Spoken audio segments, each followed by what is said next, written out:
دوستانو افغانستان یو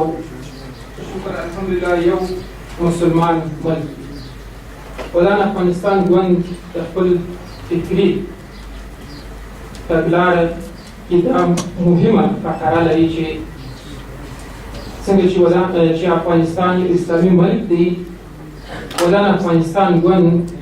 په خپلو ټولو فکري تګلورو فیصلو او پریکړو او عملونو کې د اسلام مبارک دین احترام لري او هر حرکت به د همدا مبارک دین په بنیاد درنو دوستانو یو ادعاوې دي موږ دا تجربه هم لرو چې ژوندی تاریخ په خپل مخ کې پروت دی چې چا د کومو ارزښتونو ادعا کوله او په عمل کې څه وختله او نتیجه یې د افغانستان لپاره څه شوه. یو دا دی چې موږ ځان او خلک چلنجوو د عمل په میدان کې که د اسلام دعوه کوي که د افغانیت دعوه کوي که د ارزښتونو د پالنې دعوه کوي میدان ورته پرانیستل شوی دی. ودان افغانستان ګوند یو میدان دی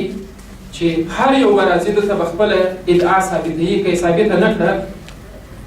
هغوی به هغو کسانو غوندې چې نن په افغانستان کې ټول پېژني رسوا شوي دي